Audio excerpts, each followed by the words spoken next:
Welcome to lesson number 4, trading psychology. You made it. This is the last lesson for trading psychology. I'm sure there's a lot of things that could be talked more about it. I didn't want to go on too long, but I did divide it in 4 lessons and we made it to lesson number 4. And I think this is the prettiest one. I put a lot of effort into this, so I hope it will be a really good closure and you learn a lot and you were able to reflect about yourself and your trading skills. Let's go over this. Lesson number 4. Why good traders still fail. How many of us, if you trade prop firms, you pass an account, you burn the funded. You pass an account, once you get funded, you almost to a payout and you fail again. How many of us have done that? I have done that. I will admit it. I have done many times. And what is it that we still fail? We took a lot of good trades. We are good traders and we still did not win the chess game. So we have the good setup, we have the good education, we have the good strategy, and we still fail. Let's dive into this. What does a successful traders think differently? So what is it that they think differently? So the real reason good traders fail is emotions take over versus they control the mind. Lack of discipline and they follow the plan. Focus the shifts and they focus on what they can control. And consistent action versus they stay consistent. And that's one thing you guys hear me a lot say about consistency. I may not make a $2,000 trade very often. If the runner runs, that's great. You might see me making $200 a day and I'm happy to walk away with that, but I will be consistent. I mentioned, I think in the previous videos, that I would outrun anybody with big totals with my consistency. And you cannot handle losses versus you accept the losses. Losing is part of the game. It's hard to accept. It takes a lot of internal growth. It's not about being right all the time. It's about doing the right things every time. Can you see that? Can you reflect on that? Master your mind, master your trades, build resilience, develop discipline, create freedom. Change your mind, change your trades. Aren't that the truth? And I know we have been growing. I grow every day. We become more and more resilient. And the diamond reference, you'll see in a little bit. Slide number 2, trading is a game of probabilities. Probabilities does not mean guarantee. We are the probabilities. We try to calculate, try to make it to the finish line, but it's still a probability. No one guarantees anything in life. Emotions take over versus we control. A lot of repeats right here, so I'm not going to go over, but you get the picture. The mindset shifts. So when we start shifting the mindset, trying to win every trade versus following your plan every trade. Remember when I said you separate, you not taking it as personal because you follow your plan and something against you because X, Y, and Z happen in the market. But you're not blaming yourself for a bad trade because you did follow the trade, so you're not taking it as personal. And the goal isn't to win every trade. The goal is to execute your edge consistently. Your best trading style is your own. You hear me say that a lot. Do not follow me. I'm thinking to go long. I see a reversal, and you guys can do it if you see the same thing, if you agree, not because I said so that I am doing, right? So it fits my lifestyle. It fits the time of the day because I'm an early bird. I like to be done early. I have a lot of things to do for the rest of my day. That style of trading fits me, but you don't want to compare yourself because it will kill your confidence. You don't want to compare yourself with me, and I don't want to compare myself with someone that makes $50,000 a day because it will kill my confidence, because we need to sustain in this game for a long time. And I talked a little bit about this. You build system around you, around my personality. I build because my size is different than anybody else might be out there. My strengths are different. My mindset is different, but that's also a biggest advantage of who I am, right? So it's who you're attracted to, who you can relate to, but being true to yourself. Some people like to swing trade. Some people like to take a quick scalps with a big position. That works for them. That's really great, but it has to be you, not somebody else. Trading to trade like everyone else. Instead of that, you becoming the trader you're meant to be, because the trading has to be around your lifestyle, around your capital, around your mental capital. The best trader isn't the one who copies others. It's the one who masters their own identity. Pretty powerful, right? So your edge comes from being authentic and consistent. Decision fatigue. If you ever see me trade live, you have seen me say this. I might take one, maybe two trades, or maybe no trades at all, because I don't want to drain my mental capital too. Because if I have a goal to meet during the day, I have to make this money, market has to give it to me, I will force the trades. I don't want to force anything. Like we mentioned before, no one owns you anything. And then I don't need to make impulsive decisions. I am confident enough that I can come back tomorrow and make money if I have to, but I do not make impulsive decisions. Have I missed trades? Perfect setups? Yes. Have I come to market when I'm fatigued? Yes. Let's say I had a long baseball game my kids to go to. The next day I'm more fatigued, so I'm not as sharp, so I may not be taking the trades. But you reduce your focus and discipline. You miss your setups, you break your rules, and you lose consistency because you're forcing it, because you feel like you have to, because you did it before, or just felt good to tell everybody, look at me, I made money. Whatever the internal reasons are that are not correct reasons, you should not be trading. And that will cost you money, right? Your mind will cost you money. And what will be the positive version of that? How to beat it? You simplify it. We talked about the plan. You limit decisions, 1 to 2 trades. That's great. You're protecting your energy, rest, reset, stay mentally sharp. You create routine. I'm a very big routine person. I have my routine. It takes something really out of ordinary to break my routine, because in my routine,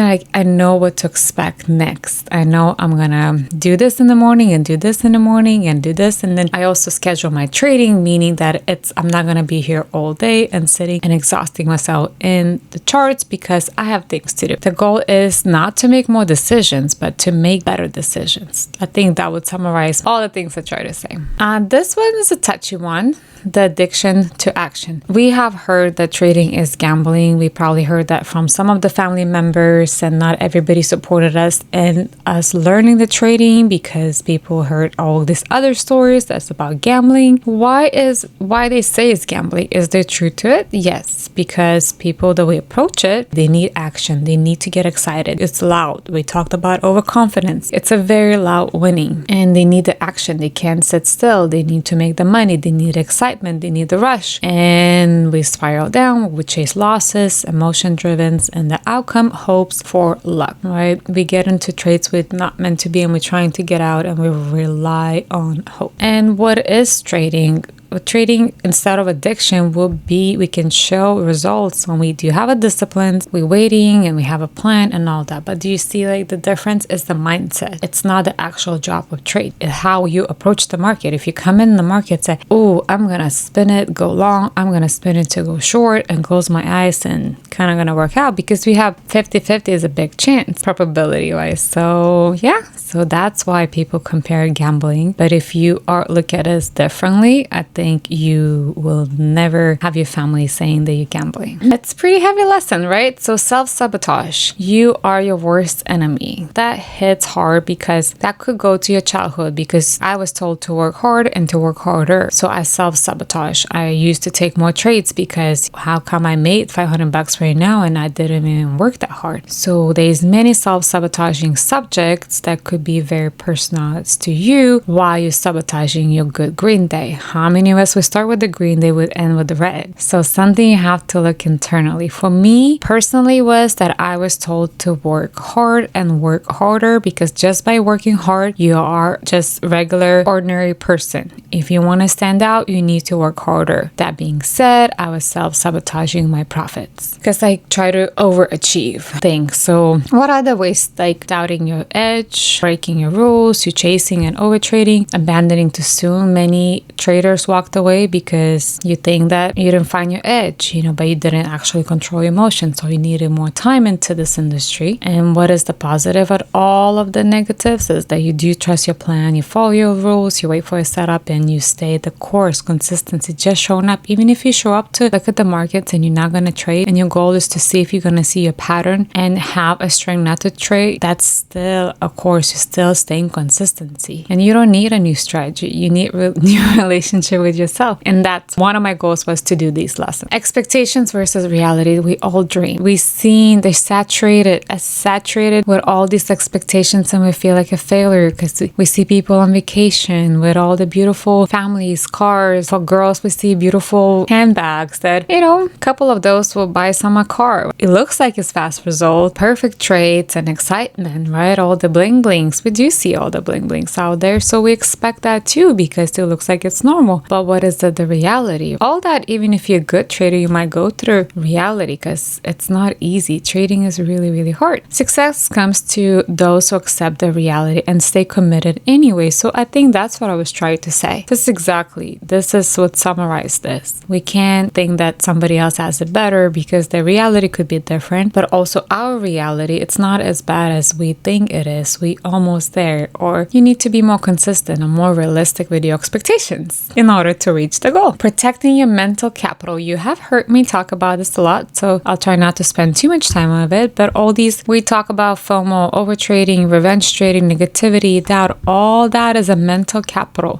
People ask me, why don't you trade longer? You only been here an hour. I'm like, I'm good. I need to preserve my mental capital because I still need to show up for my family, for my kids, for my husband. I still need to show up everywhere else in my life, not just for charts. And I think I learned to set boundaries, right? I learned to control my inputs, manage the energy, stay aligned. I think it's very, very important. It compounds over time. I started making $20 a day. It compounds it. You guys seen my percentage gain. So it compounds. It all comes together. But we can't lose ourselves in this. Experiences. I love traveling. I will take travel or buying experience, not even traveling, like going to a nice restaurant or even not necessarily nice restaurant, but like a restaurant that I read about it in an article, and buying those experiences for me, it's better than any gift. And relationships. You heard me that I want to build my tribe. I feel like I have it right now. We have a lot of positive people in the community. I have my family tribe. I have a lot of deep connections and long-term relationships. So all that to me is part of trading. All that I could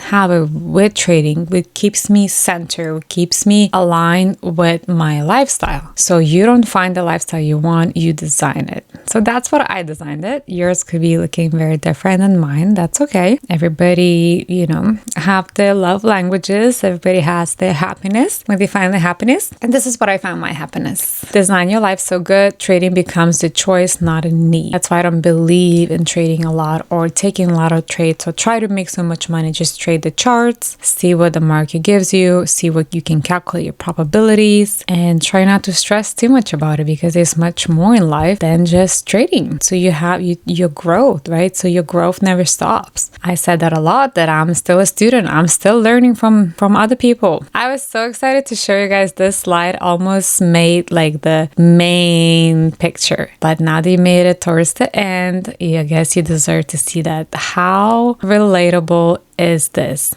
We all know what a diamond is and how are they made. If you've been a trader for quite some time, you've been under a lot of pressure. And what do we become after that pressure? From all the negative things that I don't even want to repeat them, to be honest with you. I want to talk about the diamond. We have the discipline, we have the patience, we have consistency, confidence, focus, freedom. How powerful this is. It just makes me so happy to look at this because after all this pressure, there is a lot of hope and a lot of beautiful, strong, undestroyable us that's going to come out of this. You don't find yourself in the market, you build yourself. So this one, I'm bringing it all together, right? Pretty much all the 4 lessons, but your best self, not just in trading. And if you're going to be a trader for life, this is life, not just trading. So do you find your identity? Protect your mental capital. You have your lifestyle design. The trader you are becoming, the self-sabotaging, no more of that, right? Expectations versus reality. Addiction to action. Decision fatigue, nope. So we worked on all this, we cleaned it all out, and we just gonna have a positive outcome, and we're gonna be diamonds. And it could be more than one diamond. That's what I like about trading. We all can shine, we all can bloom. And we could have if it's blooming, we could be all beautiful garden. If it's diamond, like what's wrong with having so many diamonds? Priceless. And we all different. Strategies come and go, mindsets compound. Your ultimate competitive advantage. The goal is that everything becomes more clear. You manage yourself, you trust the process, you adopt and evolve, and you live in alignment. You live life. It's what the freedom is. That's what the real game begins. And this is the final slide for all the lessons together. So review and reflect, see what really stuck with you. If you do want to do tracking for 30 days commitment, or you want to level it up, it's really, you have to do the work for yourself. And what are your goals? What nerve is stroke you during these 4 lessons? Was it the grade? Was it the expectations? Right? Everybody's going to take something different from this, and I just hope you're going to work on it, and you're going to turn, you hear me saying like all this negative, but no, there's a positive side of it. So whatever the stroke your nerve, I already give you answers how to turn this into positive, and we all going to be diamonds. You're not alone in this journey. Use the resources, tools, communities to keep growing. And congratulations, you